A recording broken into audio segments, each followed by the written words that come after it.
Hello everyone, कैसे हैं आप सब? होपफुली फाइन होंगे। मैं होप करता हूँ लास्ट वीक आपका logical as well as profitable गया होगा। आपने कुछ अच्छी स्विंग की ट्रेड्स करी होंगी। तो एक और वीडियो लेकर हम आपके सामने प्रेजेंट है। इस वीडियो में हमेशा की तरह कुछ अच्छे स्विंग के सेटअप्स हैं, उन्हें डिस्कस करेंगे। तो टोटल 8 सेटअप हैं जिन्हें हम इस वीडियो में डिस्कस करने वाले हैं। 6 लास्ट वीडियो के हैं और 2 फ्रेश हैं।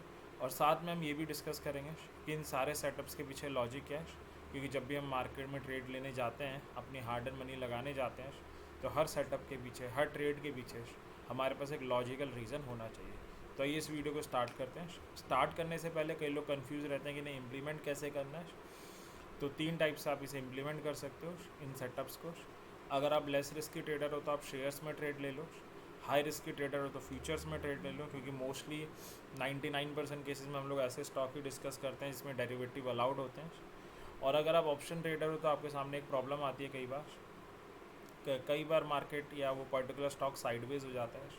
अब साइडवेज होने के कारण ना ट्रेड गलत हुई है ना सही हुई है, तो वेट करना चाहिए, ऑब्वियस सी बात है। बट ऑप्शन में, नेकेड ऑप्शंस में कॉल या पुट बाय करी होगी आपने, तो आपको टाइम वैल्यू डीके फेस करना पड़ता है।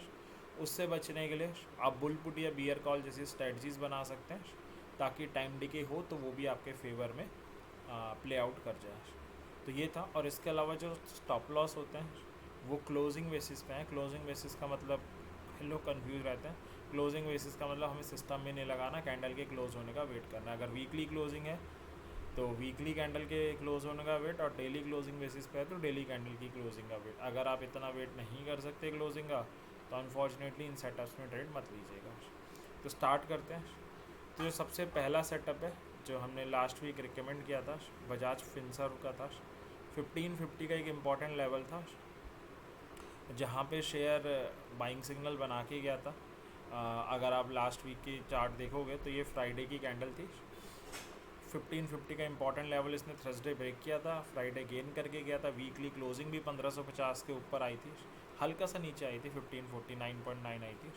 बहुत हायर चांसेस थे कि शेयर बाउंस बैक करना चाहिए, और शेयर ने करा भी है। 2 टारगेट दिए थे, 13 EMA से लेकर 1575 का जोन फर्स्ट टारगेट, 1600 दूसरा टारगेट।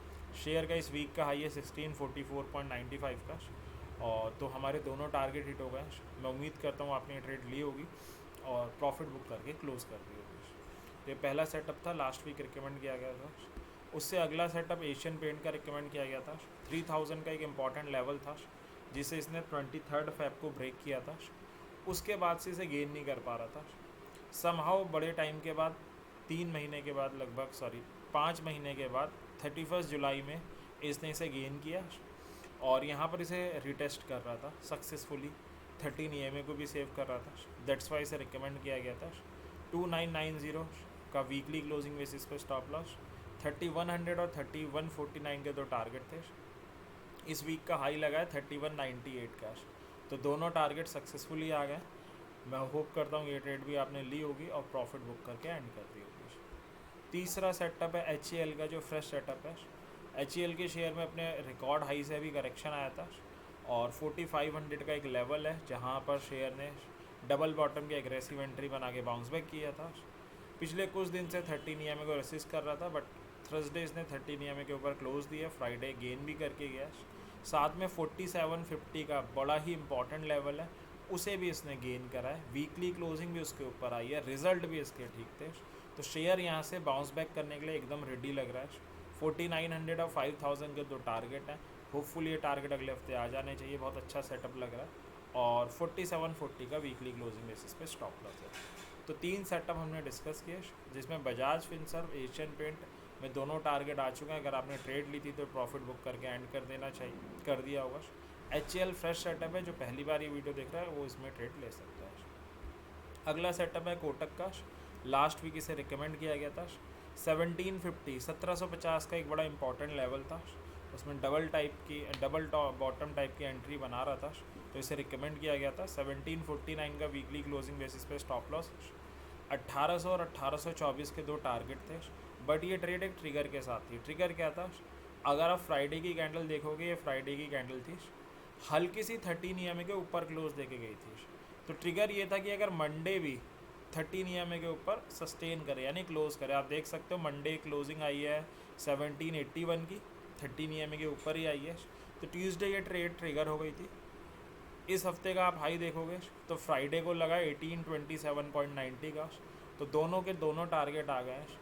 मैं होप करता हूँ अगेन ये ट्रेड भी आपने ली होगी, दोनों टारगेट आ चुके हैं, तो प्रॉफिट बुक करके एंड भी कर दी होगी। होपफुली यहाँ तक क्लियर होगा आपको। अगले सेटअप की तरफ चलते हैं। अगला सेटअप है गेल का। 225 का एक इम्पॉर्टेंट लेवल था जिसके ऊपर ये ऑक्सीलेट कर रहा था, और फ्राइडे 13 EMA और 225 दोनों के ऊपर क्लोजिंग भी देके गया था, वीकली क्लोजिंग भी आई थी। चांसेस काफ़ी हायर थे, शेयर आगे बाउंस बैक के लिए रेडी है। 240 और 249 के दो टारगेट, 224.5 का वीकली क्लोजिंग बेसिस पे स्टॉप लॉस था। मंडे को ही हमारा टारगेट आ गया था, मंडे का हाई 239.60 का एग्जैक्ट नहीं आया था, 40 पैसे से रह गया था। ट्यूसडे को एग्जैक्ट आ गया था, 241.65 का हाई है। अब पहला टारगेट आया और पहले टारगेट पे इसने डार्क क्लाउड कवर जैसा एक रिवर्सल बनाया और गिर गया। तो होपफुली आपने पहले टारगेट पे प्रॉफिट बुक कर लिया और एग्जिट कर दिया होगा। हमें पहले टारगेट के ऊपर जब क्लोजिंग आया और सस्टेन करे तभी अगले टारगेट का वेट करना होता है। यहाँ पर तो 240 के ऊपर एक दिन भी गेल ने क्लोजिंग नहीं दी थी, उल्टा रिवर्सल बना लिया था। तो पहला टारगेट आ गया, मैंने तो प्रॉफिट बुक कर लिया, होपफुली आपने भी कर लिया होगा। अगर आप इंतज़ार कर रहे हैं किसी भी रीज़न से तो क्या करें, तो स्टिल स्टॉप लॉस के ऊपर इंतज़ार कर सकते हैं, बट इंतज़ार करना बनता नहीं। इंतज़ार तभी किया जाता है जब पहले टारगेट के ऊपर क्लोजिंग देके सस्टेन हो, बट यहाँ तो ऐसा कुछ हुआ नहीं है।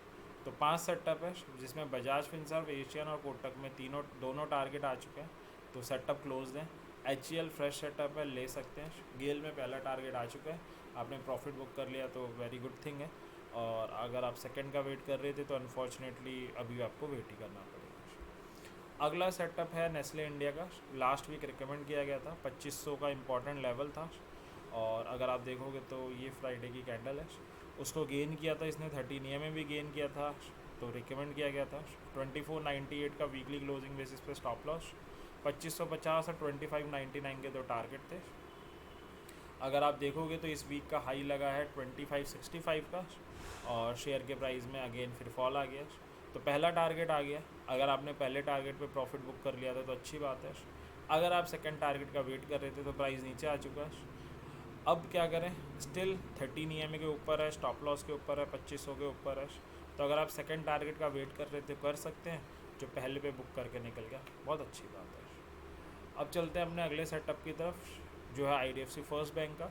72.5 का एक इम्पॉर्टेंट लेवल था, तब इसे रिकमेंड किया गया था। 71.5 का वीकली क्लोजिंग बेसिस पे स्टॉप लॉस था। अगर आप इस शेयर का वीकली चार्ट देखोगे तो लास्ट वीक हैमर बना के एग्रेसिव एंट्री दी थी डबल बॉटम की। तो पहला टारगेट था 13 EMA से लेकर 75 का जोन, दूसरा था 77.4। इस वीक का अगर आप हाई देखोगे तो फ्राइडे को लगा है 75.79 का, तो पहला टारगेट सक्सेसफुली अचीव हो गया। मैं होप करता हूँ आपने पहले टारगेट प्रॉफिट बुक कर लिया होगा। अगर नहीं किया है, आप सेकंड टारगेट का समहाउ वेट कर रहे थे, तो ऑब्वियस है नहीं करना चाहिए, क्योंकि 75 इसने गेन ज़रूर किया थर्सडे, फ्राइडे ब्रेक कर दिया। अब क्या करें, अब तो बहुत सिंपल है, अगर आप फर्स्ट टारगेट पे निकल गए तो अच्छी बात है। अगर किसी भी कारण से वेट कर रहे थे तो एक पॉजिटिव थिंग ये है कि इसने 13 EMA यहाँ पर ब्रेक किया था 1 जुलाई को, लगभग 2 महीने बाद इसने उसे गेन करके सस्टेन किया। तो 13 EMA के ऊपर है तो स्टिल हम वेट कर सकते हैं। तो 6 सेटअप हमने डिस्कस किए, 7, जिसमें बजाज, एशियन और कोटक में दोनों टारगेट आ चुके हैं, क्लोज्ड है। HCL फ्रेश सेटअप है, लिया जा सकता है। गेल और नेस्ले में पहले फर्स्ट टारगेट आ चुका है, और IDFC फर्स्ट बैंक में भी। इन तीनों सेटअप में हमारे एक टारगेट आ चुके हैं। अगर आपने पहले टारगेट प्रॉफिट बुक कर लिया तो it's a good thing. Second का वेट हमें तभी करना है जब फर्स्ट टारगेट पर क्लोज देके सस्टेन करें। लास्ट सेटअप है और ये फ्रेश सेटअप है अपोलो टायर का। 500 का बड़ा इंपॉर्टेंट लेवल था, वेडनेसडे इसने उसे गेन किया, थर्सडे सस्टेन किया, फ्राइडे सस्टेन किया, 3 दिन से 13 EMA के ऊपर क्लोज देके भी सस्टेन कर रहा है। शेयर यहाँ से बाउंस बैक करना चाहिए, काफ़ी अच्छा सेटअप है, हायर प्रोबेबिलिटी लग रही है। 525 और 540 के दो टारगेट, 495 का ऑन वीकली क्लोजिंग बेसिस पे स्टॉप लॉस होगा। तो ये था अगले हफ्ते के रिगार्डिंग कुछ डिस्कशन सेटअप्स के बारे में। मैं होप करता हूँ ये डिस्कशन आपको कुछ लॉजिकल ट्रेड करने में हेल्प करेगा। इसी विश के साथ इस डिस्कशन को एंड करते हैं। Thank you very much. और सजेशन रहेगा, हार्ड एंड मनी है अपनी, तो लॉजिक के साथ मार्केट में लगाएं। कोई भी ट्रेड लेने से पहले अपनी एनालिसिस ज़रूर करें। टेलीग्राम चैनल शॉर्टकट के भरोसे ना रहें, इससे आपकी कैपिटल जल्दी ज़ीरो हो जाएगी। तो एंड करते हैं, थैंक यू।